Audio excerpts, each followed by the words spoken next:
Well, I am so excited to have you, Shawn, on my podcast. Like, not Thank only you. an honor, but I legit get to pick your brain. I get to literally pick your brain and ask you all the questions I wanted to ask for the last 10 years. So we'll just pretend like I'm not even doing a podcast. That's awesome.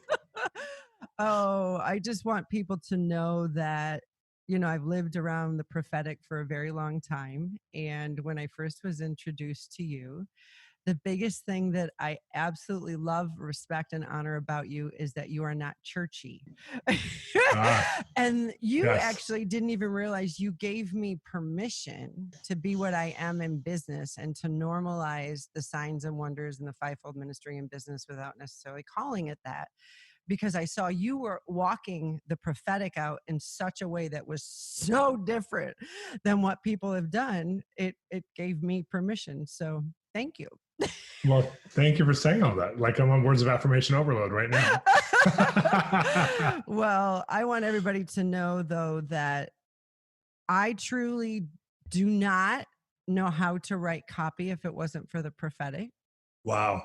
I've That's a never, huge statement. yeah, because I had made millions of dollars writing copy and went to a copywriting school. And then in a couple months, they had me grading the students' work. They asked me Wow. who my mentor was. I do not know how to write pay-per-click ads if it wasn't for the prophetic. That's amazing. And, you know, you operate in a way in the prophetic that is very different because you don't necessarily go in with this is what we want to hear from God and this is what we're hoping to hear from God. And so you basically have gotten even street numbers. And like, when did all this stuff start? Like, because you come from a very traditional background and I hop in that, and then God put you into this, going into stadiums and, hey son, I'm going to drop an address on you, and then I'm going to drop first names on you, and let's see if you can follow. Isn't it wild? It's just wild. And I think, first of all, I mean, I grew up in a really conservative home, but my parents were going after the presence of God and they were Mm. really into Jesus being real in our lives. And so Mm. every major decision we had to make, they would put God first and they would just say, God, do you have Mm. anything to say about this? And they would ask us, like when I was 8 and 9 and 10 years old, what's God showing you? And so like for them to do that as a family, like where my dad had to be transferred to Colonel Air Force, he had to be transferred either to DC or Sacramento. And he asked us, what is God saying? And we had a feeling or a sense of what God was saying. And they always made it so practical because my mom, especially, she just had this she was kind of a practical mystic, meaning she Mm. heard God all the time, but it was all internal. And she had to figure out what was her and her own desires, her own past brokenness, what was God. And she did a lot of inner healing and she did a lot of deliverance for people. Yeah. And so I just saw her kind of walk through that. And my friends would come over, and I had a lot of friends in school, and they would come over, and our house was kind of the house to hang out at. And my mom would always zero in on one of the football players or one of, whoever, the choir guys. And she'd have them in the corner doing inner healing. They'd be bawling at her, huge teenage boys bawling in her arms, getting like totally rocked, who weren't even Christians. And so, my sister, one of my sisters is 11 years older, and my parents, in her generation of our family, they ended up going to the Vineyard Church, which was John Wimber, who it was Mm. during the Jesus People movement. So they got really changed. And for them, it was, this is what God can do in a generation, is he can bring his love and light to a whole generation that was pretty dark at the time. Yeah. And they had similar dark issues in government and politics and business and these different areas. And God broke in, and like 18 million plus people were saved. Some people say it was 70 million in one generation. And it wasn't church centric. It wasn't like one church or one group. It was actually the marketplace. That's when Christian music started, because all these Mm. people who had bands got saved and all these things. So we were around all that. And so for me, I saw that. And then when I was in my teenage years, I was like, God, what can you do for me? Like, what can I see? And at first it was about the gifts. And then it became about, very quickly, relationship, because I would Mm. see Jesus and someone could give them different options and transfer his nature to us. Yeah. Yeah. And we become a different version of ourselves. And I started Mm. becoming a different, because I was, even with great Christian parents, I was super insecure. I Mm. was super, I just didn't know how to like hold my confidence anywhere in my life, even though I had a great, you wouldn't know that because I have great leadership and I was doing all this stuff. Yeah. I Yeah. didn't know what I was called to. I was trying out everything. It was just like, but not in the sense of immorality, but in the sense of like, I was a workaholic as a teenager. I was working Mm. 50 hours a week for journalism class and for planning all the dances and I was in sports and I was in drama and I was always in a role in musical theater. I was doing all of that, and my parents were getting worried about me. And then God showed up in my life in a real way and started to really guide me and start to show me who I am. Gosh, that is just like so much wisdom that you just spoke. Because, first of all, asking your 8-year-old, what are you hearing from God? I Totally. mean, I remember when Bobby was like 6 and he came over to pray for me. The first time I realized he had a gift of healing, because he would put his hands on me to pray for me, and like his hands would go on fire. And he'd go, "Mom, my hands are so sweaty," you know. Wow. And asking children in their such incredible state to pray, or what do you hear from God, gives us a new perspective on childlike faith, that we're supposed to Absolutely. have as adults. And one of the things you talked about was like identity. Do you have a puppy by you? My Let dog me see has, Puppy. Puppy came to the I'll bring him. podcast. I had to have my dogs in my room because my wife left with the girls. And so, like with this lockdown that we're in LA, Yes. I'll go get him. I'll be right back. Okay. So fun. Only on Sandy's podcast do puppies come on. And if you are listening to this on Apple or Spotify, you need to run to YouTube.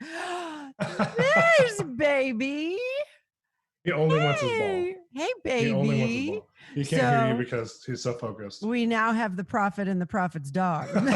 There's 2 of them. There's another one, the big guy. That's right. He's over laying down. So but this guy, his ball went under a dresser and he got very upset. Oh, goodness gracious. Like, life is so difficult as a puppy. It's over. Well, sorry. No, you're good. This is the kind of stuff that I love. We were talking before we started that what everybody's in right now, and I refuse to call it the new normal because there's nothing normal about it, is basically what I had done. And, I'm used to running business and, nursing a baby on one arm and answering a client on live chat on the other. You know what I mean? And then cleaning up dog vomit while I'm closing a mixer with a headphone as I'm walking around the house. That's amazing. You're like, let me train you in this. That's it. It is possible. Yeah. Well, it's my goal for normal was we have a family. This is real life. We're working from home, and all these dynamics I'm not going to shield you kids from, because you're going to get married one day and you're going to enter the chaos yourself. So let me show you how to navigate it. This is real family. Yeah. So when you started walking in the prophetic and realized, God had anointed you to be a prophet, which I'm so grateful that you said yes to God in that, because you're one of the voices that I listen to. And we actually were talking about you in Inner Circle yesterday, and your desire to normalize the prophetic, like even in business. Like, why do we have to call a shaman, or why are we calling a druid, and why are we calling a psychic when people are actually hearing from heaven? Yeah. But when you first learned that that's what you're doing in that, when did you start thinking like, what does this look like outside of the church walls? What does this look like with a bunch of unbelievers? What does this look like with a bunch of pagans?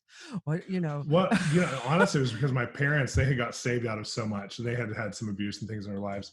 And so they loved the church so much. When they got saved, they were like, this is it. This is what we're going to do. We're going to go to conferences and meetings. And so we were dragged around to everything growing up, and we didn't resent that. It was fine. Yeah. But at some point I was like, I think I was around 16. I was like, does this work for the most poor and marginalized people group? Ooh. Does this work for people who are coming out of communism? Because I was during the day, I'm aging myself, but that's what, was happening. Does this work in the dumps of Mexico when the big floods happened in the 80s? And so I would go to places, I would raise money and go to places, or we'd go to places even in our own city, like red light districts at 16. Like my mom found out I was going to red light districts. I was sneaking out on Friday nights with friends from youth group to go minister. My mom and dad found out because a prophetic woman called me out in front of everybody and said, you've been sneaking out to go to red light districts and prophesying and praying and loving on prostitutes. And God is saying he loves the way you love. Like that, like my mom and dad found out right then, and I got grounded for ministering to, in these like dark, dingy places. But I had to see if everything that's in the Bible works for everybody, not just the wealthy, not just people who like church, but for anybody. If we have a word from God, will anyone listen? And if they listen, does it really change their life, their opportunity? And it was a really hard thing because I practiced. I wasn't very gifted. I still don't think I'm very gifted. I'm just super obedient. But I practiced. I just went That's after my it and MO went after it too. and went after it. Totally. And so I saw, like, I remember my first time that I saw prostitutes' lives change. I remember the first time I saw a homeless person actually transition out of homelessness because he met Jesus. Yeah. And it happened through the gifts of the Holy Spirit. So because of Yeah. that, I was like, okay, I'm in. Like, I'm in. And then later on, when I was in my, like, around 23, 24, I ended up getting a video game contract, and they asked me to manage this video game for Universal Studios and for this investment company. And I was like, I have to see if the prophetic will work here. And every decision I didn't make based on hearing from God, and there's some really hard decisions to make, because I was 22, 23, managing people in their 40s and 50s. Wow. And I knew nothing about it. I had no business background. I didn't have anything. And so I'm like managing mostly. I started as a creative director, and they asked me to manage the whole thing. And every decision I didn't make based on hearing God's voice flopped. And very obviously, to the point where the investor was like, we're missing it because we're not listening to you. Like, we're not listening to what God's showing you. And so I feel like, it was kind of a setup in some ways for failure, in the sense of the industry at that time. And Universal was going through a really hard time. So, but I learned so much in my navigating, leading people by hearing God's voice, seeing who they were supposed to be, letting people go, tough love, the tough, hard side of love of God, which is like, you want to do something you're not even qualified for because you have ambition, not because you have a destiny. So, like, let's talk about that for a minute. And I had to, like, pastor and nurture people in this environment and, like, go after it. And I learned so much about myself, so much about how God speaks. And it gave me the courage to say, this is what God wants to do. And then, years later, 2017, 18, I started to hear God that in the marketplace, that's going to be the next seedbed of every great transformation that's going to be happening in our generation. And so I started going full on, like, we started business, we started rental properties, these kinds of things. And it was crazy, because I see God as much, especially when I'm coaching or helping to just have one-on-ones with people. I see God just as much or more in the marketplace and entertainment industry than I do in my conference events, to the point where I've now canceled speaking at churches on Sunday other than our own, and conferences and events, because of when COVID happened. I was like, I didn't want to travel anymore anyways. I had 37 events scheduled, and I talked to you about it. I was like, I'm not doing this anymore. I'm not doing, this is not my grace zone. It's something that I'm good at because I've done it for so long, but it's not where I get the most life. Where I get the most life is in these places of speaking with politicians, or being in the marketplace with other marketplace people, being in the industry.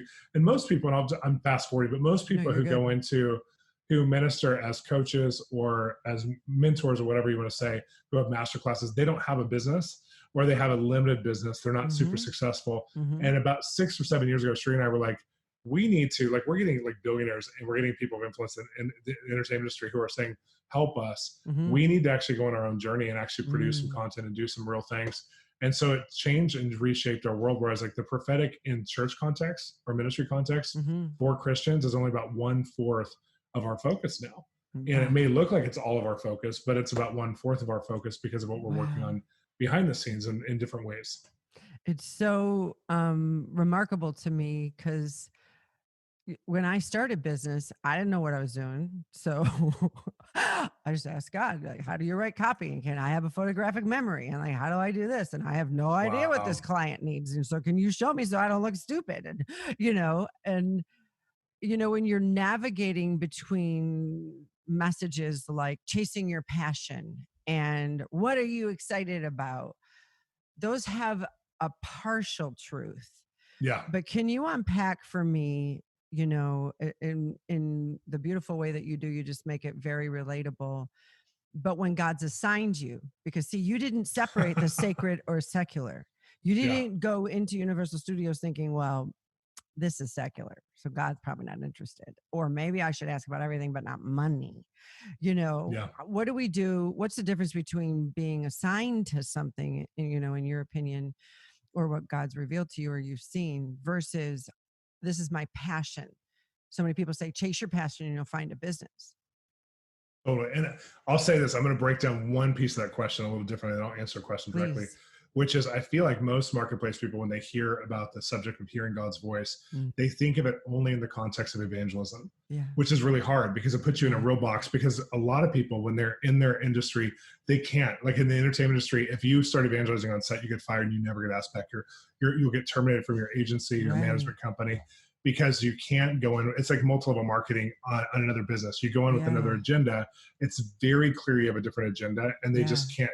It disturbs the whole force. It disturbs Right. everything. Right. But if you love well, people ask Mhm. questions, and it can happen very organically. But if you do it like, I'm going to get three words for people on set today, Mm. you're going to actually bring disruption. In a lot of companies, it's the same Yes. way. It's like, if you go up to somebody, a lot of the ways it's taught to hear God is to go do evangelism, and people walk into a mall and they'll start talking to the workers, and they're Mhm. actually, if you think about it, you're robbing that owner of that worker, It's you know, their store time Mhm. to be able to sell, because you're Mhm. going in and trying to do something that you think you have a Mhm. Christian agenda, that you're getting them saved or whatever. That's But right. that could be done after they're done. You could say, hey, when you get off work, we have something for you. We want to give you a gift or That's whatever, right. Yeah. and pray for you. But if you do it on their work time, and I've seen this over and over, where Christians just aren't, they're so detached from the marketplace and the real world Yeah. that they don't value the fact that God is actually, the system of honor is to honor the people who own that store. Like, I think Mm. Daniel with Nebuchadnezzar, he prayed on his own time, not on Nebuchadnezzar's Come time. on now. Like, he didn't do his agenda the whole time, Mm. other than when he had to actually say, I can't do what you're asking me to do, and had to make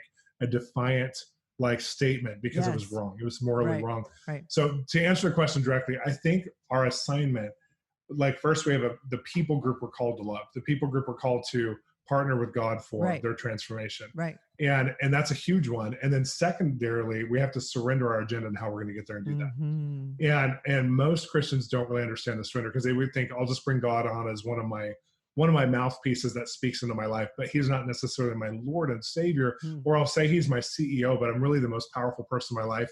So there's no one who has this powerful voice into my life as I do. I don't share that power. And the proof that people really hear from God well is that they have other people who speak in their heart and their life Mm. in a way that can move them, not just God. Yes. Because you can use the God voice as a God card and throw it on everything. Well, God Yeah. told me, God told me, God told me.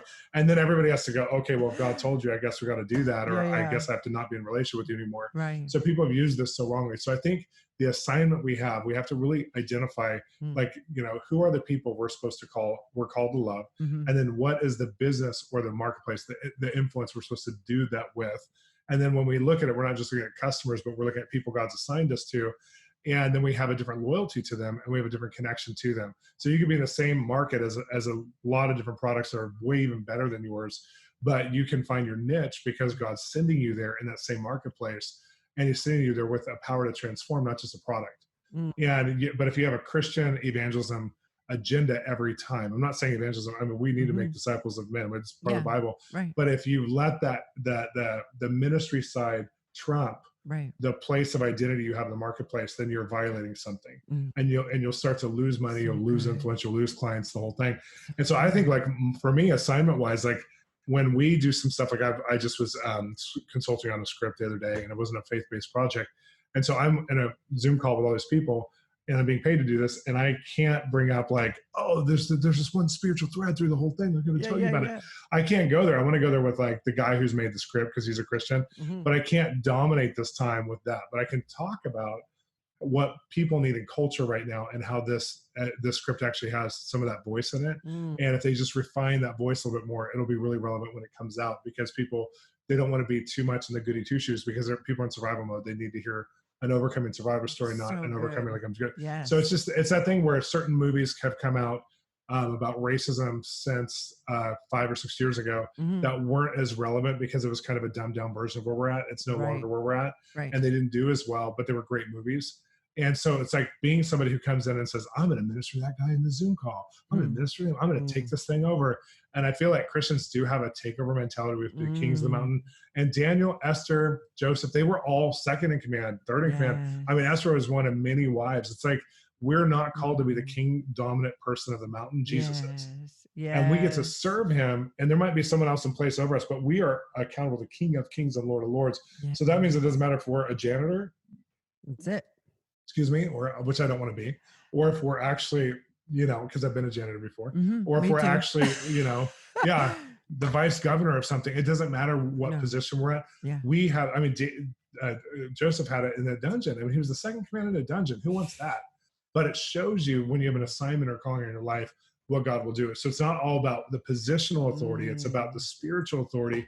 And that's a hard one for a lot of us to get, because young people, millennials, are thinking, I'm going to become a billionaire. There's only like, what, 6,000 billionaires or less in the world. I'm going to become a multi-millionaire. There's only several 100,000 millionaires in America. Mm, So mm, there's not millions, there's several 100,000 mhm. millionaires in America. Right. And so if the goal is to become a millionaire so you can have real influence, then you're not looking at Daniel. You're not looking at So good. Joseph. You're not seeing what influence looks like. Influence is the power to see transformation over systems and people. It's not the power to accumulate wealth. Accumulating So wealth could be one of the influences God gives you. right, right. And I feel like we're at this place right now with what happened with COVID and with the financial shaking in the nations, where a lot of people are like, oh no, I've lost my power now because now I don't have a job. I have so much unemployment, or my business isn't as relevant. It may not be relevant for the next 2 years. I'm going to be in survival mode. You can have so much influence over your contractors, the people you work with, by your mentality, your mood, how you bring yourself to those conversations. Even if it's a humbling conversation where it's like, Yeah. can I have an extension of loans for 6 more months, whatever? Yeah. You can have such an influence because they're having to deal with that with everybody else too. Yes. But if the way you treat them, the way you bring it, Yes. they're going to look at you like the Queen of Sheba looked at Solomon and said, Mm, surely your God loves his people because he raised up a man like you. it's so And that's the picture of what God wants to bring, is like, surely our God is real and loves us because mm, of our lives, not because of our wealth, not because of our influence, but because of our mhm. lives. Yes. It's so good because when I first started reading and getting into, I cut my teeth on Os Hillman and Ed Yeah. Silvoso, and had such an honor to even meet Os and, have him pray over me and that. One of the things that I noticed was it was almost as if people hated work and they wanted to Yes. start their own business so that they could be in control. Now, I understand that, and that does bring some freedom, but it like dismantles the whole system of honor. You know what I mean? It, Yeah, it it can for dismantles, sure. it can dismantle the whole thing of serving. Does that make sense? Or it Absolutely. seems as if like a lot of Christians have a disdain towards work as if Yeah. it's the thing I do to make money. And if I'm going to have to be here, then I might as well validate it by trying to Yeah. steal people out of hell and bring them into Well, heaven. You know what I mean? I have a great story about that. This last Please. month, I Yeah. had 2 talks. One was with someone who owns a wedding venue that Hmm. they just started. One Okay. was with somebody who works for somebody who owns a wedding venue and they're the Okay. manager. Right. The person who owns a wedding venue goes, oh my gosh, what am I going to do? We have people who are transgender and homosexual who want to get married in our venue. And I said, do you let them get married? You have a wedding venue. It's a Yeah. business for everybody. Yeah. And Love unless you want them. to do a nonprofit chapel with a 501c3 that's only for specific people, which is a little cultish, but that's okay. Like, just do what you want to do. Yeah. If you want to do that, and that's what you feel from God, that you're helping Christian couples get married, Yes. or only men and women get married, and that's your calling and mandate in this generation for God, do it. It's So, but so don't good. own a venue the way you think you're going to own a venue. No, no. The second one, she was like, hey, we have a venue and we're having some problems because we have a lot of Christians who are boycotting our venue because we allow, she goes, the owner's not a Christian, and we allow whatever kind of marriages to happen here. And she Yeah. goes, and I'm having to manage it, but I know I'm in the right job. Yeah. And she goes, I've had some discussions with some of the pastors, and I just can't get past the fact that they feel like they're supposed to control and put biblical guidelines Mm. on people who aren't Christians. I don't understand how to navigate that with them. And I said, you won't ever be able to navigate it with them, No. because we think being a Christian means to Christianize everything that we work with. Now, you might have certain convictions, like, Mhm. you might be like the guy with a cake who's like, I can't support the cake Mhm. company who's like, I Mhm. can't support your marriage. I don't want to use my creativity to work on your Mhm. cake. Mhm. Maybe that's legit. And then other times it's just religious. It just depends on the Yeah. circumstance, because it Yeah. depends on how you're loving, how you're relating to your community, how much impact you want to have. And it could, are you doing something that's immoral by providing a service when you're not Yes. actually in charge of their wedding? Or are you doing Yes. something?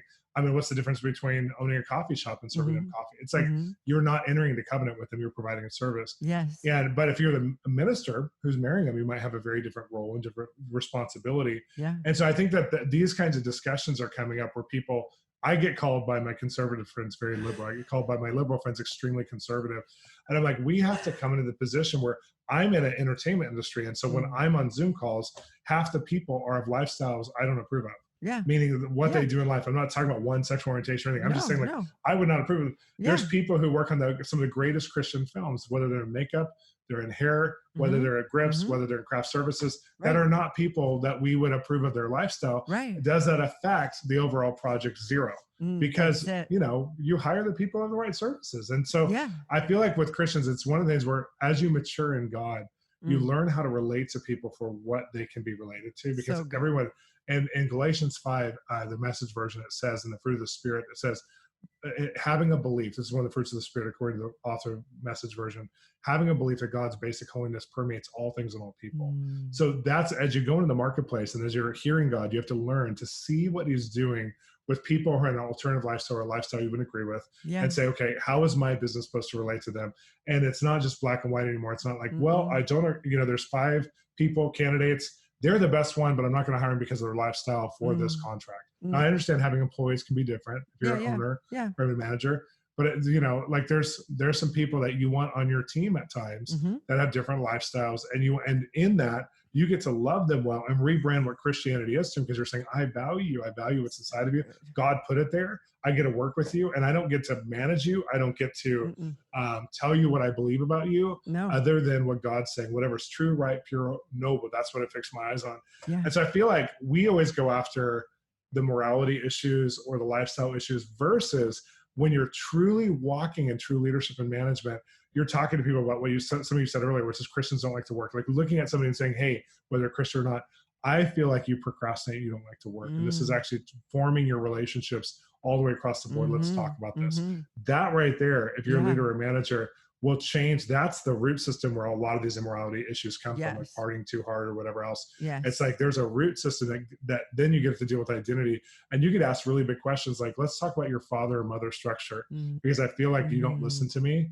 And I feel like that's probably come from your home life of what you grew up in. And I mean, those are things that other than HR on some of them, you can do a lot of incredible talks. Yeah. And so much healing. And just, I actually said something, Inner Circle, we were talking about funnels and everything yesterday. For me to shift into the prophetic and talk about what the Bible says, or to talk to you about what the funnels are, it's all the same to me. Although I want to talk about how it actually can get dangerous if we're not careful as Christians.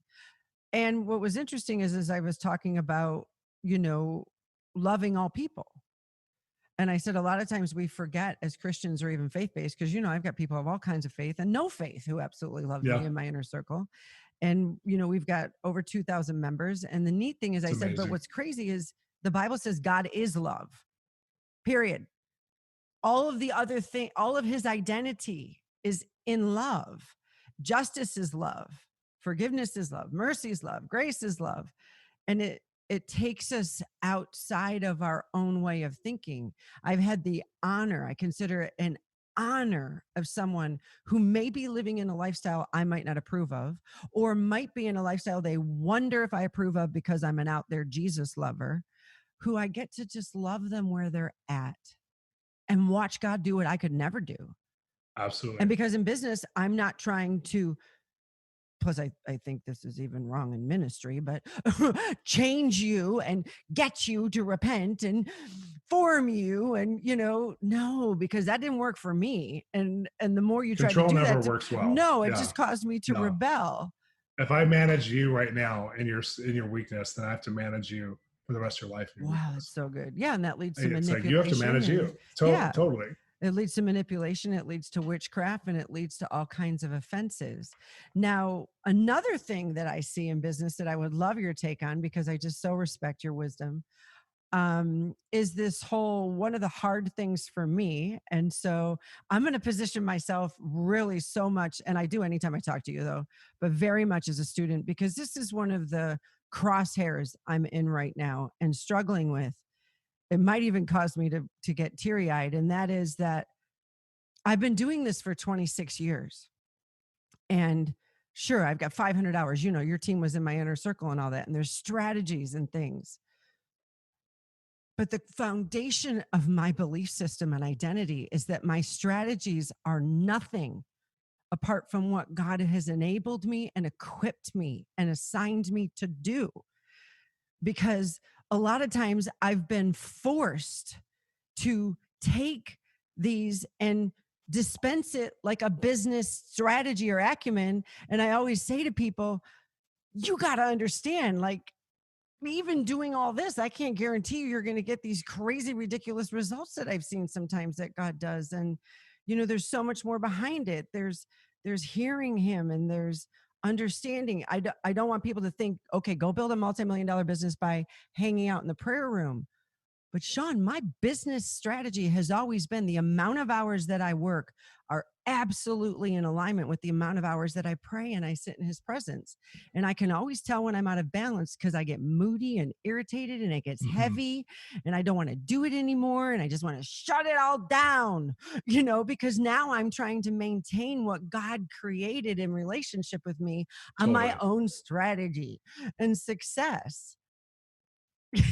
I Wisdom. get it. Well, I think different people soak in God different ways, meaning like Mm. they access God in different ways. And so I think what you're saying fundamentally, principally, I mean, my wife can tell you if I haven't spent time with God because I become a different version of myself within 2 days. Yeah. I'm just like moody and I'm not me. I'm like just this, it's kind of like we have this infilling of who God is and our nature that we have Mm. to stay connected to. We know in Mm. our relationships to our family when we are not connected and what that does to our relationships. Like Yeah. somebody leaves a cup on the table too many times, you yell at them because you're not connected to their heart. Yes. We just little stuff like that, let alone the big things where we Mhm. disconnect in a certain area because we feel powerless.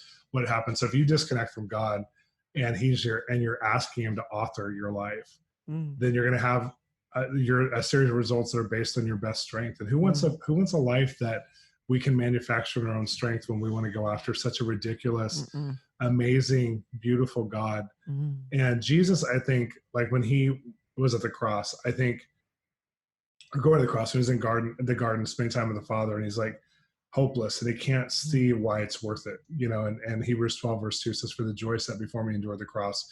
There's these moments we get into hopelessness. Maybe it's not that dramatic as what Jesus was going through, but we get into hopelessness, or we get into like problems that we can't solve. We get into Mm. relationship issues, conflicts that we can't avoid, Mhm. things that are just going to happen, or maybe it's just the global pandemic stuff that happens. Mhm. And it's hard because you press into those moments of God, and a lot of times it feels like an empty space until Mm. it's enough time or enough intentional connection period where we have the joy of who he has set before us and we Yeah. can endure all things.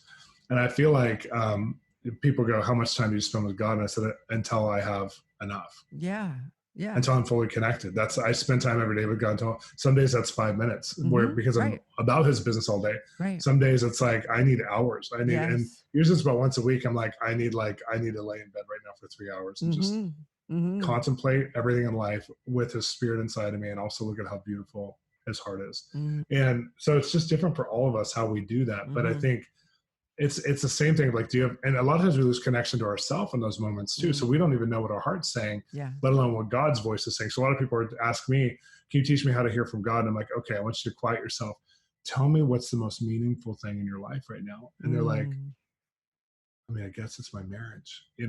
I'm like, I guess it's my marriage. It means you're not even listening to your own heart of what's filling you the most. So how are you going to hear from God? Mm. So there's a place where if we're disconnected from self, then we're definitely going to be disconnected from other relationships, including our God relationship. So And so good. I think that, we have some work to do in all those areas, and especially in, for a lot of people right now, it is survival mode. It's COVID-19. It's world, media warfare where you're getting Insanity. told it is. It's like the most people who are going to be mad at something are going to be level 10 mad, not level 2 mad. No. People who are going Yeah. to be frustrated in life are going to be level 10 frustrated. So Mm. I have friends, almost every other call I get. So I'm actually screening a lot of my calls. Sorry, friends. Yeah. Is somebody who's going through dramatic crap. And Yeah. some of it's because they're not rebalancing in their relationship with God, or So because it's good. just, I'm not minimizing their problems, Right. but it's there's not a groundedness that Mm. normally would be there if you're not Yeah. in global pandemic. Right. But I just don't want to be the one to fix it or rebalance everybody. Like, I'll do Right. that for a few of my closest friends, and I'll have a few of my, but to reach out to somebody you haven't talked to in 6 months and go, I need to talk to you. My whole world's falling apart. I'm like, everyone's world is falling apart. Mhm. And there is a thing called the Bible. Like, Yeah. we're gonna have to go back in. But I don't want to sound like I don't have compassion, because I've spent hours I in the last six understand months though. with people. But it's like, everyone's falling apart right now. But not. I mean, Mm.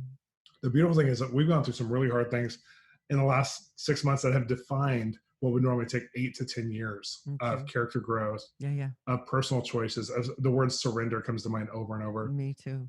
And Yielding. but at the same time, Sheree and I, like last night, I went to bed and we were laughing, just going, "This is the weirdest time because we feel so in love, we feel so connected, we And that's have something. so much peace in our Yeah. hearts, Yes. although there's not peace in the world." Yeah. And we find out bad news every day. And it used to be like, last year we found out bad news once a month. Right now we Right. find out bad news from friends and family and everywhere. Yes. Every day there's a new bomb, and you Yes. do in the media too. The media Yes. enforces it. So you have to like discipline yourself to actually focus on what God's doing Hmm. and focus on the goodness and focus on what's right and what's pure. You have to actually make those choices. Yeah. And I can feel myself the moment I go the wrong place, I have to go into a place of prayer, and whatever that means to you to go into a place of prayer. And it's just it's so beautiful though, because you can rebalance in 2 minutes Hmm. what took Yes, you 5 hours can. to get you out of balance Yes. just by his presence. But it's intentional. Yes. Well, and there's like two sides to it. You definitely need business strategy in business. I need the prophetic. Sometimes people think they're being held back in their business or not having breakthrough because God didn't give them an answer and they're unclear. Or Yeah. I'm thinking, no, how do you spell lazy? you know, like, okay, how many ads did you Or write? honestly, it's not always lazy. It's indecision causes procrastination and Yeah. stuck, Yeah. frozen. And Yeah. sometimes I feel like I have to tell people all the time, you make a decision. God's a father and you're an adult. Yes. And he doesn't want to Mhm. control your life from this point on. He wants to No, it give you the doesn't. power to make powerful decisions. Mhm. If you were 16, it's okay to ask your dad to make the decision with you, not for you, but Mhm. with you. If you're Exactly. 8, he might make it for you. But when you're 32 freaking years old, Mhm. you better make some decisions. And if you're waiting for Jesus to wave a magic wand over you and tell you everything to do, he never did that for the disciples. He's not going to do it for Mm-mm. you. He didn't tell them, like when they No. asked him, "Can we be your generals? What should we Mhm. do?" He's like, Mhm. "Hey, you have a kingdom inside of you. Let it go manifest." Yes. And that was hard for them because they wanted a rule book. They wanted it to look like Solomon's kingdom, and everything was going to be a kingdom that was natural and manifest. And he's like, no, no, no, this is bigger than that. Let me tell you stories, and not direct manual assignments, but Mm. stories. And in Matthew 13:13, he says that create a gentle readiness or a nudge inside of you that create an insight that causes you to be receptive to my voice. Because if I told you directly, you'd stare until you were blue in the face and Yeah. never get it. That's what he Yeah. said. So I feel like Christians who are like, I'm just waiting for God to talk before I move. I'm like, you're going to wait until you're blue in your face. Yeah. Jesus said it in Matthew 13:13. You need to make a Yes. decision based on what you know is true, Mm. what you know is right, or you make God as a father look bad, like he still needs to control you. That's not what the Mm. prophetic's for. The prophetic's not, it is to guide you, to give you wisdom, to give you understanding, to give you connection to his heart, Right. but it's not to control you. And there's so many Christians who they do look lazy at times. People Mm. look like they're procrastination is an evil, ugly thing at times. Right. Saying I'm not creative is an evil, ugly thing at times when you have creator living inside of you. Mm-hmm. But it also comes from a lack of identity or awareness that you're enough. You get to make this Yes. decision right now, that you make God look good by making powerful decisions. And if he Mm. comes and talks to you So after you good. prayed and said, God, what should I do? You don't hear it. You need to make a choice. That's your invitation to make a powerful choice that God will move on your behalf through that choice. Mm-hmm. If he does speak and you're not doing it, then you're going to be charged with the sin of disobedience. You're going to reap what you've sown. Yes. But if he doesn't talk, or if he does talk and it's great and you just obey it, awesome. But 90% of my decisions, I would say I could feel his presence hovering over me, but he's not commanding those decisions because he's put himself in me so that I can develop into a fully formed human being that makes decisions and partners with him, not just, he's the Lord of my life, but I'm also a son. Yes. It's so good because it really gives new light to I've given you all things pertaining to life. It Totally. also really exemplifies the fact of he's given us a choice. Like Yeah. we're not puppets. It also Yeah. causes us to be needing each other because I need what God Absolutely. deposited in you and you need what God deposited in me. And we grow together when we're working those things out. And I rest in the fact that he even factored in my stupidity. So he knows where I'm just Totally. going to be stupid. And That's awesome. that lets me off the hook without, lightening the fact of responsibility. Right now we're in one of the I will say this is the darkest season I've ever seen in my 26 years of business in the mountain of media and business. Yeah. And yet what I'm seeing is exactly what I've always seen, meaning that when the media goes massive over here, pay attention over here. Why are you in Yep. the conversation over here? When Yep. everything's all over here, there's some work that needs to be done over here. Now, how do you think like God works, especially like, again, a lot of the people who interact with me are business in that. When do you think, like you said, he's not going to download to you a full business plan, but he multiplies what you do. You know what I mean? So if you do a ton of market research, you get a bunch of ammunition, if you will, for writing Hmm. better copy. Hmm. But then when you start writing, I start seeing words in the theater of my mind. That's the only way I know how to describe it. Like all of a sudden I just see words and I type them and see if it'll work. And if it works, it works. If it doesn't work, oh well, try something different. But sometimes I don't know where it's coming from, where people are waiting for that, ta-da! God gave the headline and it worked and we made $100,000. That doesn't happen until you fall on your face 972 times and it didn't work sometimes. How Or do if you, it happens, it's not repeatable very easily. yeah, well, and sometimes for me, it's the strategy of how I sought him. Does that make sense? Of how Yes. Yeah, I pressed absolutely. into his presence. Yeah, he's not prescriptionizing it, which is Yeah. why some of this we can teach. But I guess what I'm getting at is people say to me all the time, well, how can you teach the prophetic for business? I mean, I try to help people identify those pictures you're getting are like newspaper clippings. Those the stories you're seeing, all of a sudden you're hearing things that you typically might not even be thinking Yeah. about. Write that down. Yeah. But as well, then people will say, well, how can you charge for that? Like, that's your ministry. How can you charge for God giving you that insight?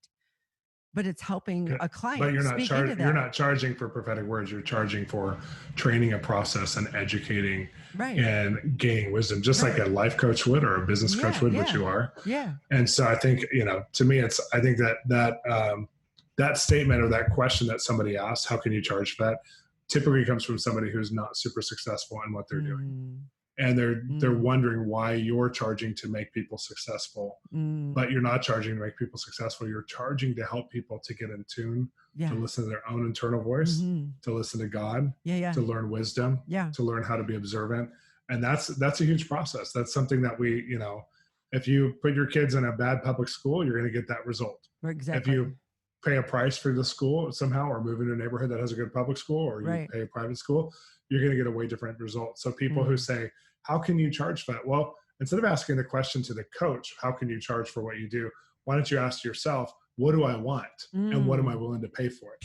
It's And so that's a good. way different question. Yeah, that's so good. And it also opens up the reality of I like helping people find their protocol, if that makes sense. Mm-hmm. So, what did God deposit in you when you were born? What did he knit in you? What is your bent? Train up a child in the way that they should go is a Yeah. bent. Finding that bent and that natural inclination is extremely revealing. How would you say, Yeah. because the prophetic, do you, the prophetic shows up as creative? I mean, like you can see colors and I see numbers. I see colors and words mostly, and I see trends and patterns. Other people see numbers, Totally. like calculations, and that person's prophetic gift might not be all as what seems to be esoteric or feeling or whatever as some people might be. How would you encourage people to not chase, I don't know how this, the prophetic is very dynamic. It shows up in multiple different ways. It shows up in every quadrant. Totally. Have you I ever? would say, I think your question, I would answer it, even though it wasn't direct. We need to learn that everything God does has a spiritual and a natural implication to Mm, us. mm, And then there's this, we learn though, through seeing mhm, things in a spiritual way, that we can spiritualize things. mhm, We can make more meaning out of things than we need to. We can think something's mm. God that's not, because we can find spiritual connections. Maybe God used the number 222 with you a whole bunch. And then all of a sudden now your mind's just scared to see it. So you're like 222, I saw it 3 days in a row, Yeah. but that's the time your stomach's hungry now. So it's like, I mean, I could train my dog a certain time of day is important, and he'll Yeah. do whatever I, trained him to do at that time. Yeah, that's So it. we have to really realize that God's walking with us relationally and continually, Mm-hmm. and that He's using the things around us. And when we can make those things practical at some point, He'll never haunt us for 20 years without making a practical step 2 years in. Like So good. there's a lot of people who will go, well, I know I'm supposed to marry this person because I've had 50 signs, but 10 years has gone by. That's probably not God, because there's been, especially if they haven't met them or connected to them or whatever, it's probably not God, it's probably desire. Yeah. That then you start to see spiritual connections because you're a spiritual person. Mm-hmm. So you start to look for spiritual signposts versus living in a reality. And I've watched people miss really good reality for going after the esoteric or going after the parabolic or the metaphorical, hoping and not being really brave was what they really wanted in their heart. And I think God would rather say, I want to marry that person, I'm going to see what will happen, than for us to go for 10 years avoiding them, just looking for spiritual signs. And I don't want to hurt anyone's feelings by saying that, but I feel like this is what the average person needs to know. And this is what I've focused on my whole life, which is, if I hear from God, it affects me today, because this is the day the Lord made. I will rejoice and be glad in it. Now, it may build confidence or faith in me today for tomorrow, but it has to do something today. It can't just be like a dangling carrot in front of me, or just spiritual information that makes me feel good. And that's what a lot of people get into: conspiracy or knowledge-based prophecy, where I know bad things about other people. That knowledge can feel like power, but it's not true spiritual power most of the time, because Jesus never gave us a kingdom of knowledge. He gave us a kingdom of power, and the power to change things, the power to have transformation ourselves. So you can know, it's like people who know how to get over drugs or smoking or something. They've done all the courses online, they've done whatever, but they never change. Right. So you can know a lot of things and never do anything with that information. Spiritually, there's a lot of people who go after hearing prophetic things.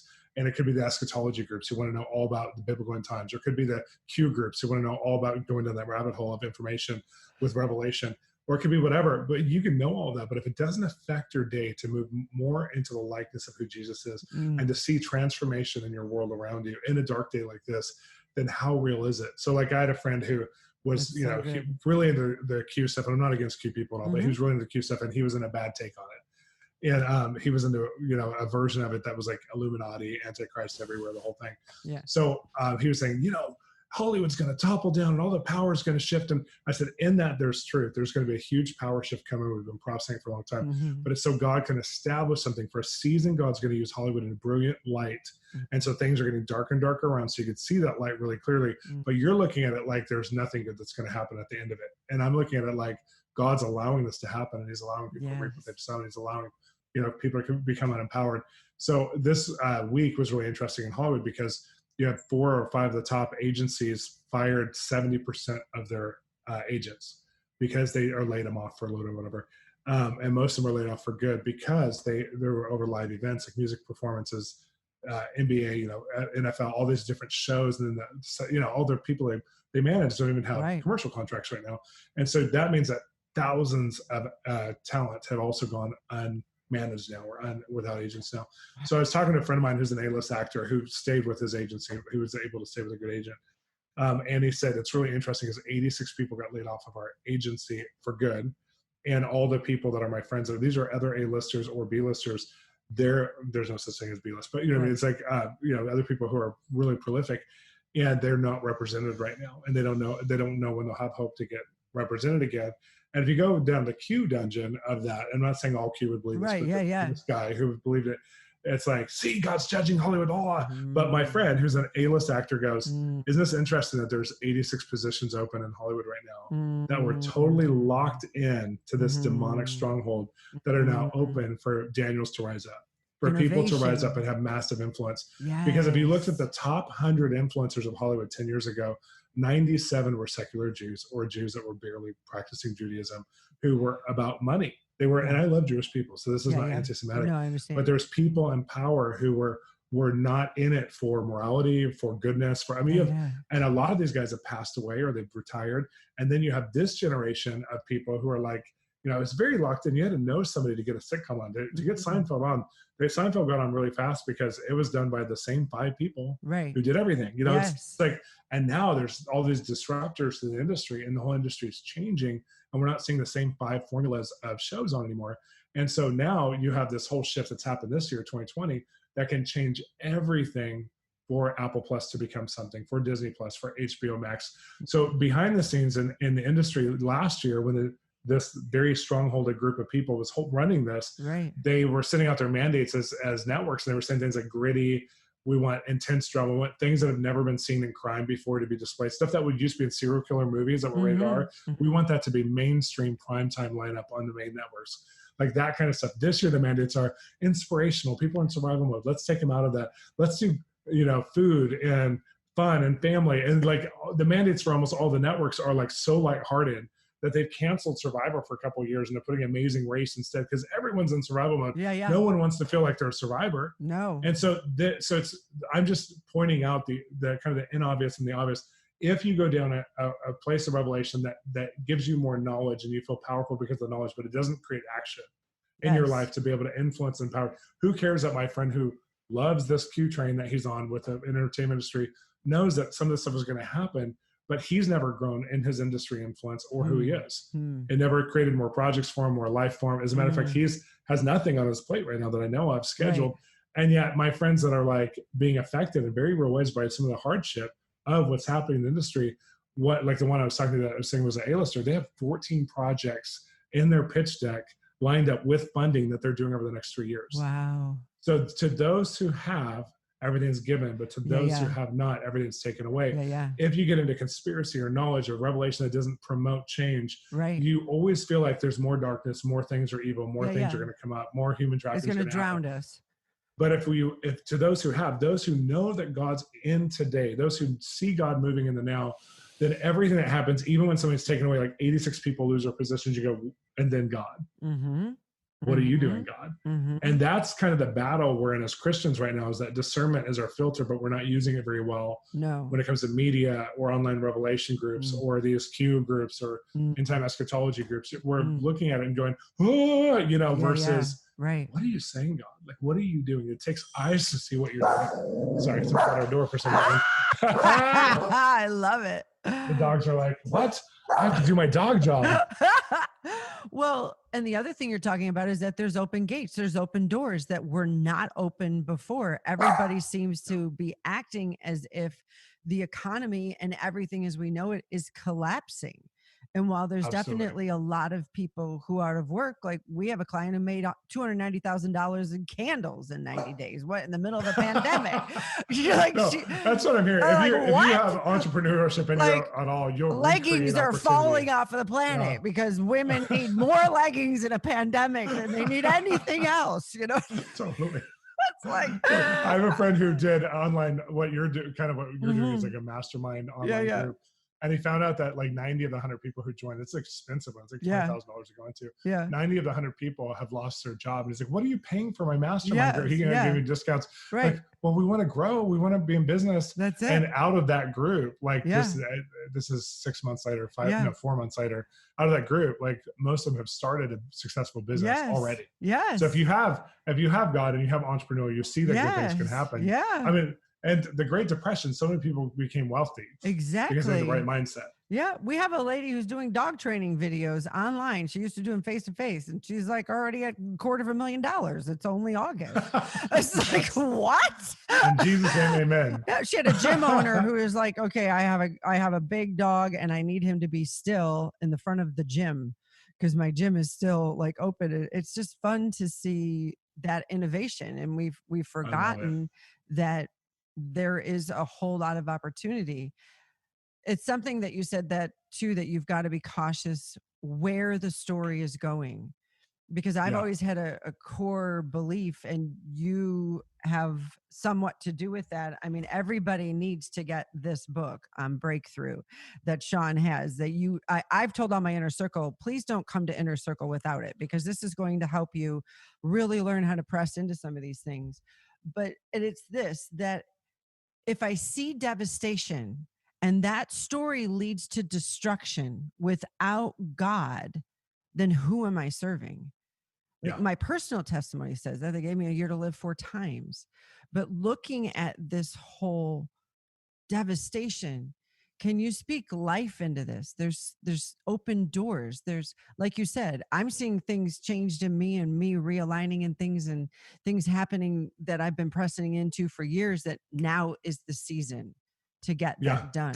Well, I'll just say this about it. As a friend of mine, my best friend, someone named Jennifer Toledo, Jen said, there's a moment in time right now that would have taken us 5 to 7 years internally to get to, if we ever could, to redefine what we're doing, how we're spending our time, what we're believing for in our life and for our family, because we're in the great reset. And when she said that, Sheree and I had already made some pretty radical decisions away from, like I said, traveling and some of these things that we normally do. And also, I mean, I resigned or got uninvolved with every board I'm on except for 2.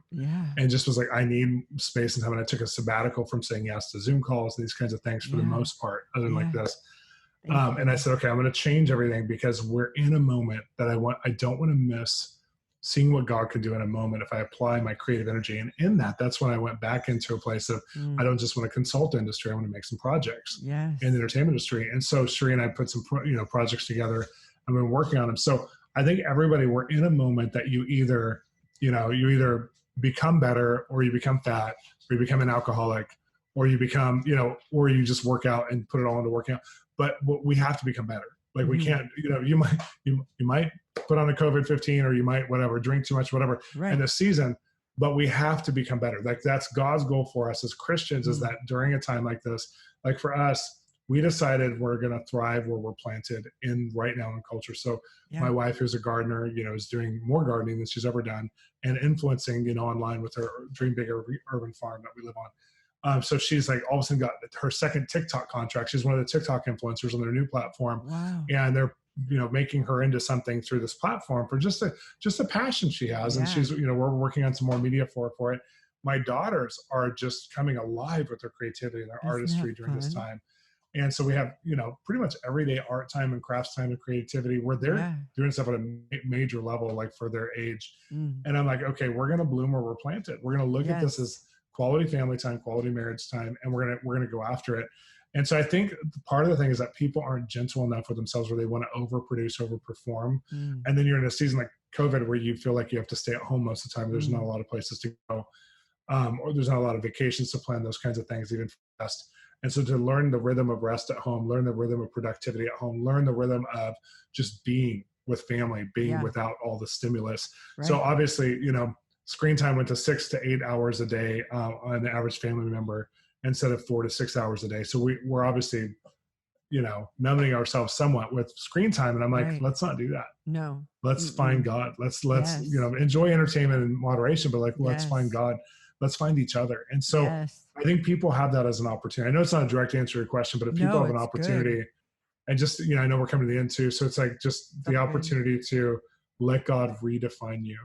And let everything go on the table. Like everything for us, even where we live, not LA necessarily, but even the house, which is such a miracle story that we live in, we put it on the table to God. If you want us to move, we'll move. If you want us to do, and he made it clear we weren't supposed to, but it was like everything. The girls' schooling, like why not? Their school's opening back up as a private school, but we were like, are we supposed to homeschool? We would never see ourselves homeschooling ever in a million years.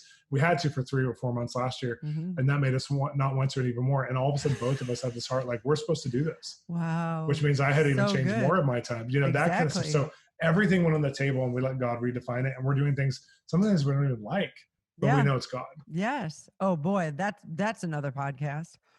God's calling me to do something I don't like, but I actually can find happiness in the midst of it. Yes. So good. Shawn, tell everybody where they can get your book, Prophecies, Prayers, and Declarations Breakthrough. You also have another new book that's amazing called Provision. Yeah, it's a sequel, number 2 in the series. And I use this to really help me focus in my time with God. And if I feel like sometimes it's like we're at a lack of words, or oh God, my heart is burdened, what can I do? I'll pull this up by topic or what I feel like there's a need for. And it just really helps me press into his presence. I would love everybody to get this. Let them know where they can get more from you, follow you. Yeah, they can go on Amazon and get any of my books, but Provision is the newest one. Breakthrough is the second newest one. And they're going to help you to have prayers and prophecies and declarations for 10 areas that are key to life. And you're going to love them. And then also you can come follow me on bolzministries.com. I have a mentoring group online, and we do 5 videos a week, and plus all kinds of new content. And my dog's howling in the background because he wants out. My big dog is not howling. But so we have a mentoring group online, and we have thousands of people engaged and growing and hearing God's voice in practical ways. And I'm on TBN on Monday Yeah. nights with my Translating God show, which is based on our best-selling book, Translating God. So yeah, I'm in a lot of places. Our podcast, we have a podcast as well called Exploring the Prophetic Yes. Series. And our Yes. new one, which you're going to love, which we'll have to have you on, is Exploring the Marketplace. Wow. And so I'd it's love coming it. out next month. So we have Exploring the Mystery Mondays, Exploring the Prophetic Wednesdays, Exploring the Business on Fridays is coming out. So good. And to anybody who's in a business realm or whatever, I can't tell you, Shawn just has such a fatherly heart and creates such a safe space to receive some incredible wisdom from God. So I make it a part of what I quote unquote eat every week in my business. Shawn doesn't even know this. He's been I appreciate influencing me that. for years. And just an honor to call you friend, to call you brother. And thank you for your wisdom and sharing of yourself today. And thank you for your Thank you so puppies. much. Sorry they were a little annoying in the Oh, background, but they're so that's cute. normal life for me. I've had dogs pop up in Facebook Live and become more popular than I am, you know. That's awesome.